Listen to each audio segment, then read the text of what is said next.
Morphology of scorpion telson. Scorpion की जो body है, इसके दो मेजर पार्ट्स हैं। एक इसका पार्ट स्फेलोथोरिक्स है और दूसरा पार्ट इसका एब्डोमेन कहलाता है। स्फेलोथोरिक्स को प्रोसोमा और एब्डोमेन को हम ओपिस्थोसोमा भी कहते हैं। अब अगर हम स्कॉर्पियन के ओपिस्थोसोमा की बात करें तो इसका जो ओपिस्थोसोमा है इसको फर्दर हम दो पार्ट्स के अंदर डिवाइड करते हैं। जो इसका लास्ट वाला पार्ट है जिसको मेटासोमा कहते हैं, मेटासोमा के एंड के ऊपर जो स्ट्रक्चर है इसको हम टेल्सन कहते हैं। टेल्सन स्कॉर्पियन के अंदर एक इंपॉर्टेंट स्ट्रक्चर है क्योंकि ये वो स्ट्रक्चर है जिसके अंदर वेनम ग्लैंड मौजूद होते हैं।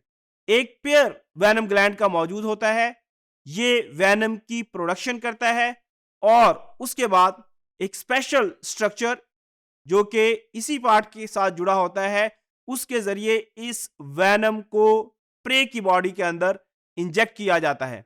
अब जो स्कॉर्पियन का जो टेल्सन है, इसके स्ट्रक्चर की अगर हम बात करें तो इस स्लाइड के अंदर जो स्कॉर्पियन का टेल्सन है उसका स्ट्रक्चर दिखाया गया है। इसका ये जो स्वॉलन पार्ट है इसको हम वेजिकल कहते हैं। ये जो वेजिकल है इसके अंदर वेनम ग्लैंड मौजूद होता है और इसके लास्ट के ऊपर एक कर्व स्ट्रक्चर मौजूद है। ये जो कर्व स्ट्रक्चर है इसको स्टिंगर कहते हैं। ये वो स्ट्रक्चर है जिसकी मदद से स्कॉर्पियन अपना जहर अपने प्रे की बॉडी के अंदर इंजेक्ट करता है। अगर इस स्लाइड के अंदर हम गौर से देखें तो ये जो स्ट्रक्चर है इसके ऊपर बहुत सारे सेंसरी स्ट्रक्चर्स मौजूद हैं जो कि हेयर लाइक हैं। ये जो सेंसरी स्ट्रक्चर्स हैं ये इनकी हेल्प करते हैं प्रे को डिटेक्ट करने के लिए। तो जो स्कॉर्पियन का टेल्सन है ये जो स्कॉर्पियन की बॉडी का सेकंड पार्ट है जिसको हम ओपिस्थोसोमा कहते हैं।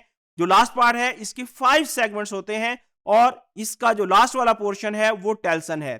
इस टेल्सन के अंदर एक पेयर होता है वेनम ग्लैंड का।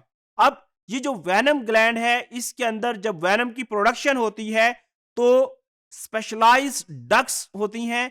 इन डक्ट्स के जरिए जो वेनम है ये स्टिंगर तक पहुंचता है। दरअसल यहां पे इसके अंदर जो वेनम ग्लैंड्स हैं वहां से स्पेशलाइज्ड डक्ट्स निकलती हैं।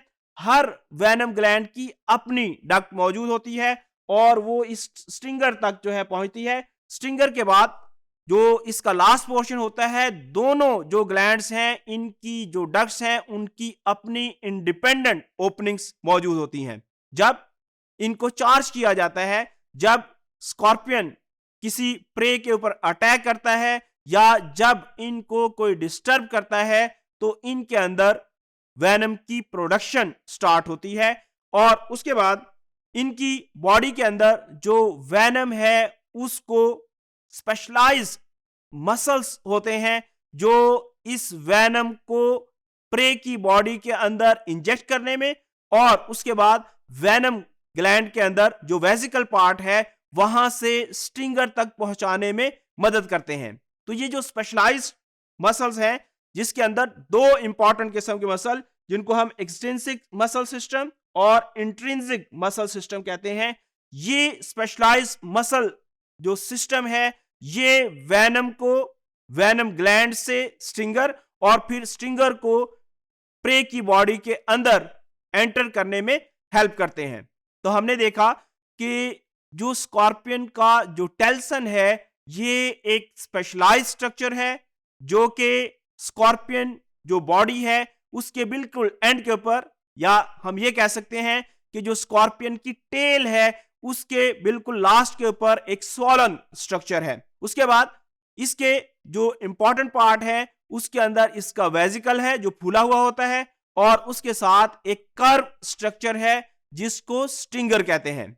अब जो वेजिकल है, वेजिकल के अंदर पेयर ऑफ वेनम ग्लैंड है जो वेनम की प्रोडक्शन करता है और हर वेनम ग्लैंड की डक्ट्स होती हैं। उन डक्ट्स के जरिए वेनम को टेल तक या जो स्टिंगर है, स्टिंगर का जो लास्ट पोर्शन है वहां तक पहुंचाया जाता है। उसके बाद जो टेल्सन है इसके अंदर स्पेशलाइज्ड मसल सिस्टम मौजूद है। उस मसल सिस्टम के जरिए जो वेनम है उसको स्टिंगर और उसके बाद जो स्टिंगर है उसको प्रे की बॉडी के अंदर इंजेक्ट इसी मसल सिस्टम के जरिए किया जाता है।